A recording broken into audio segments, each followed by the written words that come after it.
ಇಲ್ಲಿ ನೋಡಿ ಗೊಣ್ಣೆ ಹಣ್ಣು. ಮಂಜಣ್ಣ ನಮಸ್ತೆ, ಬನ್ನಿ. ಈ ಹಣ್ಣು ನೀವು ಚಿಕ್ಕಡೂರಲ್ಲಿ ನೋಡಿರ್ತೀರಾ, ತಿಂದಿರ್ತೀರಾ, ಬಳಕೆ ಮಾಡಿರ್ತೀರಾ.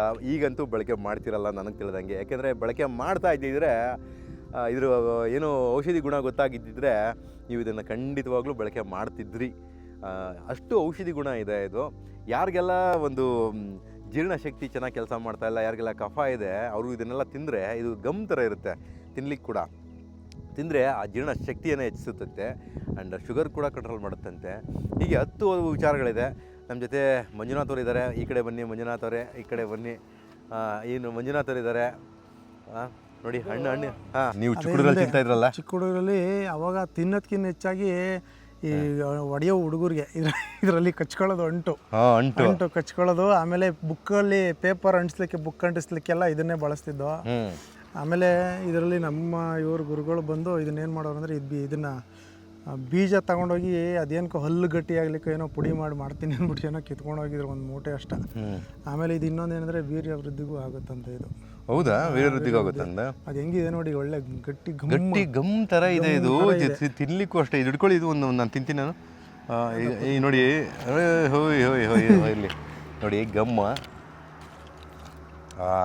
ಗಮ್ಮೆ ಕೆಲವು ಸಿಹಿರ್ತದೆ, ಕೆಲವು ಒಗ್ರಿರಲ್ಲ, ಟೇಸ್ಟ್ ಇರಲ್ಲ. ಕೆಲವು ಮಾತ್ರ ಸಕ್ಕತ್ ಸಿಹಿ ಇರ್ತದೆ ನೋಡಿ.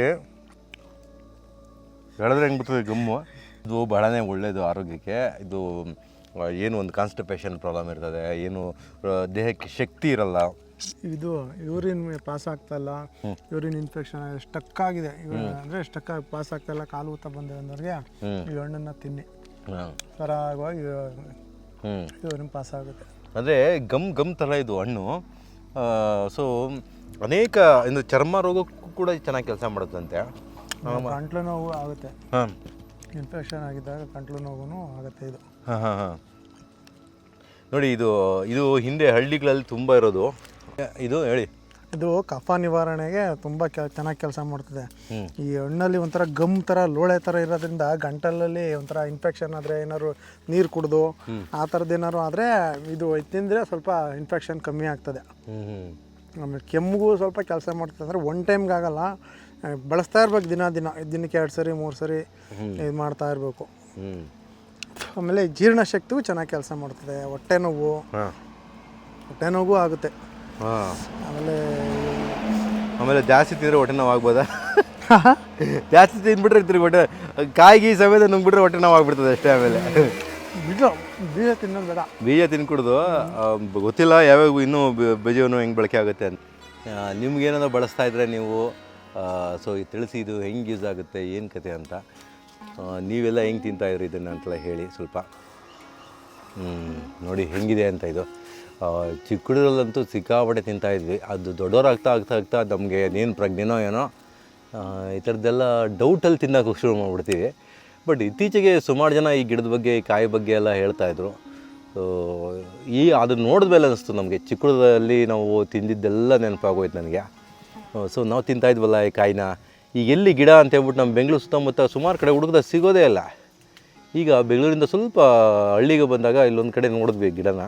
ಬೆಂಗಳೂರು ಒಳಗಡೆನೂ ಇದೆ ಕೆಲವು ಕಡೆ, ಇದನ್ನು ಮರ ನೋಡಿದ್ದೀನಿ ನಾನು. ಇನ್ನು ಕಾಯಿ ಯಾವತ್ತಾದರೂ ಹೋಗಿ ಕಿತ್ಕೊಂಡು ತಿನ್ನೋಣ ಅಂದ್ಕೊಂಡ್ವಿ. ಇನ್ನು ದಾರಿಲಿ ಬರ್ತಾ ನೋಡ್ತಾ ಇದ್ದಂಗೆ ಈ ಕಾಯಿ ನನ್ನ ಕಣ್ಣಿಗೆ ಕಾಣಿಸ್ಬಿಡ್ತು. ಸೊ ಹಂಗೆ ನಿಮಗೂ ತೋರಿಸೋಣ, ನಿಮ್ಮ ಅಭಿಪ್ರಾಯವನ್ನು ತಿಳ್ಕೊಳ್ಳೋಣ. ಯಾರೆಲ್ಲ ತಿಂದಿದ್ರಿ, ಯಾರೆಲ್ಲ ಇದನ್ನು ಬಳಕೆ ಮಾಡಿದ್ರಿ ಹೇಳಿ. ನಿಮ್ಮ ಹಿರೀಕರು ಏನಾದರೂ ಹೇಳಿದರೆ, ಇದರ ಬಗ್ಗೆ ಮಾಹಿತಿ ಹೇಳಿದರೆ, ನಿಮಗೇನಾದರೂ ಮಾಹಿತಿ ಗೊತ್ತಿದ್ದರೆ ಅದನ್ನು ತಿಳಿಸಿ. ಎಲೆ ಹೇಗಿದೆ ಅಂತ ನೋಡ್ಬಿಟ್ಟು ತೋರಿಸ್ಬಿಡ್ತೀನಿ. ಆಮೇಲೆ ಕೇಳ್ತಾರಲ್ಲಪ್ಪ, ಇದು ಕಾಯಿ ಒಂದು ಕಂಡಾಗ ಗೊತ್ತಾಗ್ಬಿಡುತ್ತೆ ಮರ ಇದೇನಾದ್ರು ಅಂತ. ಯಾಕಂದರೆ ಒಳಗಡೆ ಗೊಣ್ಣೆ ಥರ ಇರ್ತದೆ ಕಾಯಿ. ಇದು ಹುಟ್ಟಿನ ಬಗ್ಗೆ ಹೇಗೆ ನೋಡಿ ಕಾಯಿ. ಒಳಗಡೆ ದೇಹದಲ್ಲಿರೋದು ಚರ್ಮ ಥರ ಇದೆಯಲ್ಲಪ್ಪ ಇದು. ಓಹೋ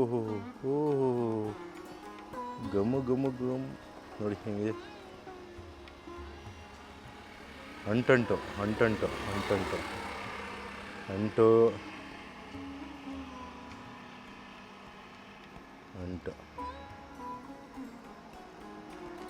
ಒಂದು ಅಂಟಿನ ಪದಾರ್ಥ ಇದು ನೋಡಿ. ಎಲ್ಲಿಗೆ ಹಾಕಿದ್ರೆ ಅಲ್ಲೇ ಅಂಟ್ಕೊಳ್ತದೆ, ಎಲ್ಲಿಗೆ ಹಾಕಿದ್ರೆ ಅಲ್ಲೇ ಅಂಟ್ಕೊಳ್ತದೆ. ಚಿಕ್ಕ ಹುಡುಗರಲ್ಲಿ ಇದನ್ನು ತಿಂತಾಯಿದ್ವಿ, ಗೊಣ್ಣೆ ಹಣ್ಣು ಅಂತ ಇದ್ವಿ. ಈಗ ಇದನ್ನು ತಿನ್ನೋದೇ ಬಿಟ್ಬಿಟ್ಟಿದ್ದೀವಿ. ಮರಗಳನ್ನೂ ಕೂಡ ಕಡ್ದಾಕ್ಬಿಟ್ಟಿದ್ದಾರೆ. ಬಟ್ ಇದು ಆರೋಗ್ಯಕ್ಕೆ ಬಹಳ ಒಳ್ಳೆಯದಂತೆ.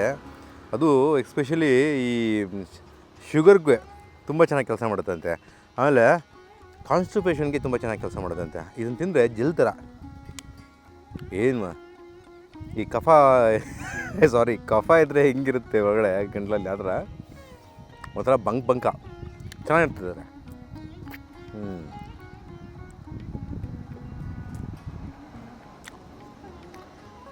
ಬಾಯಲ್ಲಿ ಹಾಕ್ಕೊಂಡ್ರೆ ಬಂಕ ಈ ಗಮ್ಮಿರ್ತದಲ್ಲ, ಗಮ್ಮನ್ನು ಬಾಯಿಗೆ ಹಾಕೊಂಡಂಗಿರ್ತದೆ.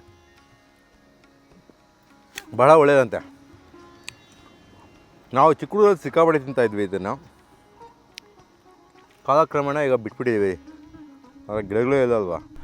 ಈ ಗಿಡನ ಚಳ್ಳೆ ಹಣ್ಣು ಅಂತ ಕರೀತಾರೆ ಅಂತ ಹೇಳ್ಬಿಟ್ಟು ನಂತರ ನನಗೆ ಗೊತ್ತಾಯಿತು. ಇದು ಆರೋಗ್ಯಕ್ಕೆ, ಶ್ವಾಸಕೋಶಕ್ಕೆ ಬಹಳನೇ ಒಳ್ಳೆಯದು ಅನ್ನೋದು ಕೂಡ ಗೊತ್ತಾಯಿತು. ಇದು ತಿನ್ನೋದ್ರಿಂದ ಈ ಗೊಣ್ಣೆ ಬರೋದು ಕೂಡ ಕಮ್ಮಿ ಆಗಿಬಿಡುತ್ತೆ ಅಂತೆ. ಇದನ್ನು ಗೊಣ್ಣೆ ಹಣ್ಣು ಅಂತ ಹೇಳ್ಬಿಟ್ಟು ಕೂಡ ನಮ್ಮ ಕಡೆ ತುಂಬ ಕರೀತಾರೆ ಇದನ್ನು. ಹಾಗಾಗಿ ಇದನ್ನು ತಿಂತಾಯಿದ್ರೆ ಈ ತುಂಬ ಗೊಣ್ಣೆ ಸೋರ್ತಾ ಇರ್ತದಲ್ಲ ಮೂಗಲ್ಲಿ, ಅದೆಲ್ಲ ಕಮ್ಮಿ ಆಗಿಬಿಡುತ್ತಂತೆ. ಆಮೇಲೆ ಇದರ ಕಾಯಿಗಳನ್ನು ಉಪ್ಪಿನಕಾಯಿ ಹಾಕಲು ಬಳಕೆ ಮಾಡ್ತಾರಂತೆ. ಬಹಳನೇ ಆರೋಗ್ಯಕ್ಕೆ ಒಳ್ಳೆಯದಂತೆ. ಏನು ಜಗತ್ತಿನಲ್ಲಿರುವಂತಹ ಅತ್ಯುತ್ತಮ ಗಿಡ ಅಂತೇಳ್ಬಿಟ್ಟು ಕೂಡ ಕರೀತಾರಂತೆ. ಇದರ ಬಗ್ಗೆ ಸುಮಾರು ಲೇಖನಗಳು ಕೂಡ ಬಂದಿದೆ. ಯೂಟ್ಯೂಬಲ್ಲಿ ಕೂಡ ಸುಮಾರು ವೀಡಿಯೋಗಳು ಬಂದಿದೆ. ನಾವೇನು ಹೊಸಬರಲ್ಲ ಇದ್ರ ಬಗ್ಗೆ ಹೇಳ್ತಾ ಇರೋದು. ತುಂಬ ಜನ ಹೇಳಿದ್ದಾರೆ ಇದ್ರ ಬಗ್ಗೆ, ಸರ್ಚ್ ಮಾಡಿ ನೋಡ್ಬೋದು. ತುಂಬ ಅತ್ಯುತ್ತಮ ಮಾಹಿತಿ ಈ ಗಿಡದ ಬಗ್ಗೆ ಇದೆ. ಇದನ್ನು ನೋಡಿ. ಆಮೇಲೆ ಕಫ ನಿವಾರಣೆಗೆ ಈಗಾಗಲೇ ಹೇಳಿದ್ದೀವಿ, ಕಫ ನಿವಾರಣೆಗೂ ಕೂಡ ಇದು ಚೆನ್ನಾಗಿ ಕೆಲಸ ಮಾಡುತ್ತೆ ಅಂತ. ಸೊ ಏನಕ್ಕೆ ಇದನ್ನು ಚಳ್ಳೆ ಹಣ್ಣು ಅಂತ ಕರೀತಾರೆ ಕಮೆಂಟ್ ಬಾಕ್ಸ್ನಲ್ಲಿ ತಿಳಿಸಿ. Thank you for watching.